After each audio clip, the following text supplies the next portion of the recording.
Hey everybody, Over Speed Shop. On this episode, we're going to cover phase 3 of my 69 Firebird build history. And this is going to cover basically from the time I got it registered in October 2019 till February of 2021. And like I said, this is going to be another two-parter, so it's going to be phase 3 and phase 3.5. And because I don't want these videos to go too long, this one's going to be about 10 minutes. The other one's another 13 minutes or something like that, or maybe 10. So there's going to be two videos today. And I'll have the links for both of them in each other's description. So stand by and enjoy the video.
Alright, so here it is. Since my mom likes the narration, I'm going to go ahead and narrate this one.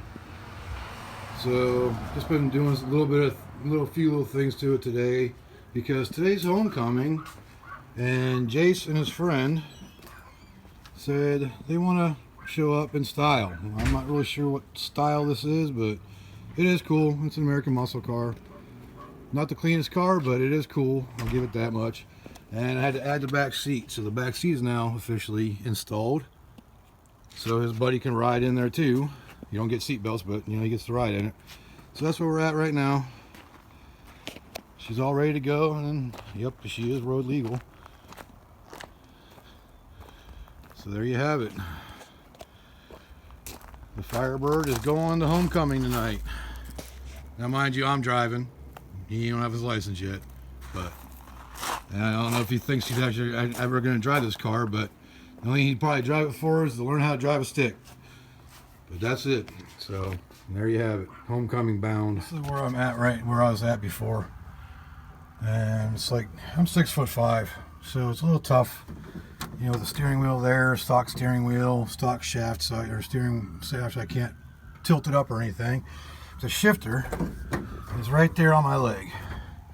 So what I did is I built some brackets, so now I can go all the way back here. Look at that. Now I got room. Now my leg's no longer interfering with the shifter.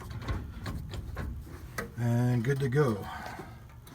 So I basically moved it back 2 inches to give me a good amount of room here. And I'll probably change that shifter handle out because I'm really not comfortable with the T-handle, but it is what it is. Now, do what I can with it. And that's about it.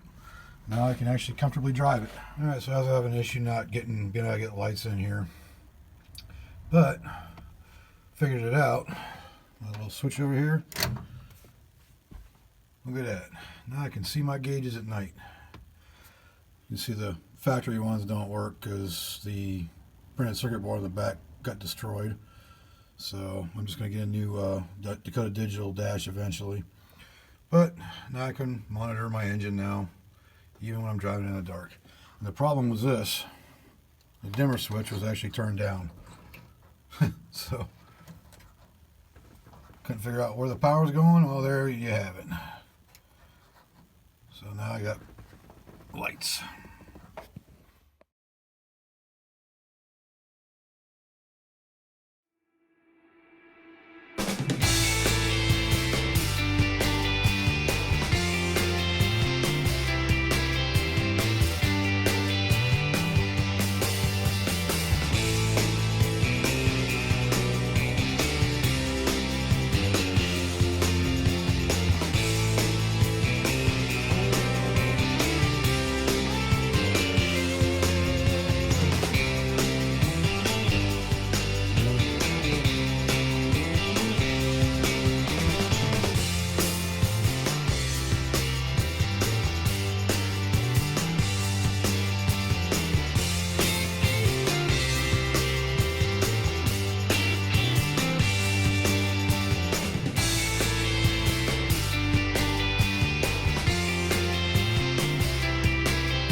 Alright, so check it out. I couldn't get this gauge to work before, but now, check that out.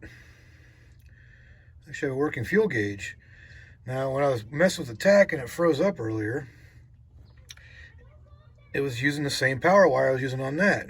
And it worked for a minute, you saw it, but then it shut off. Well, I found out that the port I plugged into on the fuse block is actually the problem. So, fuel gauge works now. And if I want the tach to work, I just unplug this from the back, plug it into the tach, and voila. The tach works now.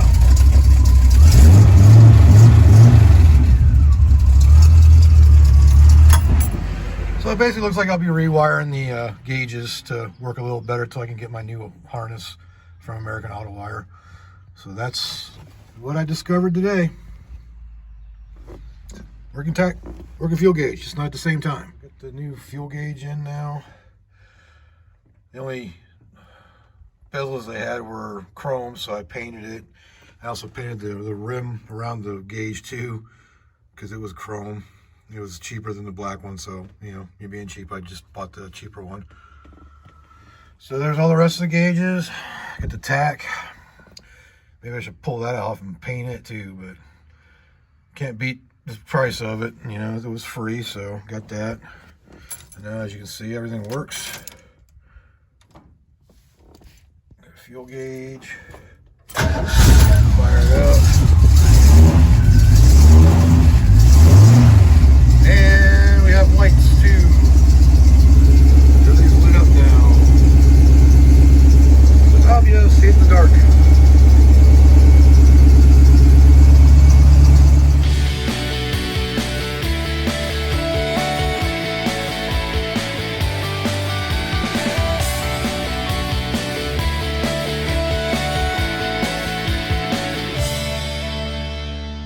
Alright, so I got one side header installed right there.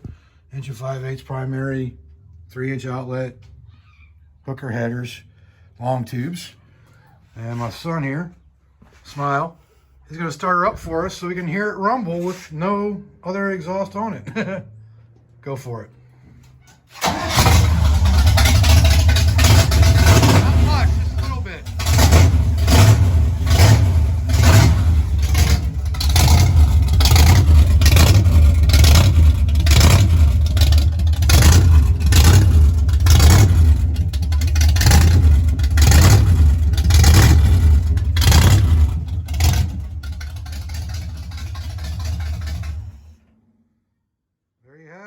One side's done, so I gotta do the other side. That side the design in these hooker headers is out of whack. This one tube for number 6, look at it.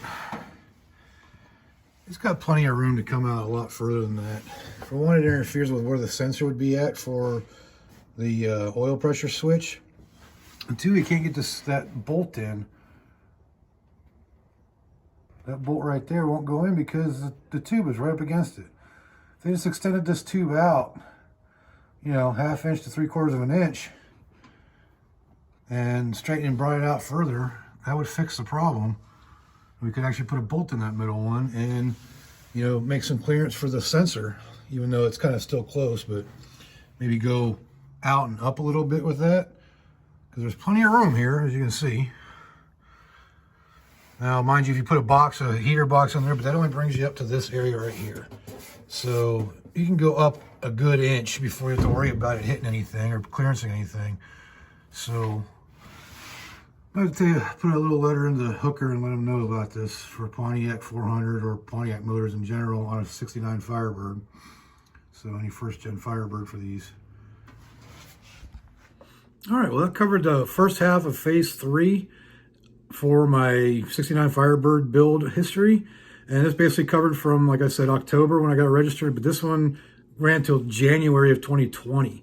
So this is about 5 months worth of just little upgrades and little things I did to it.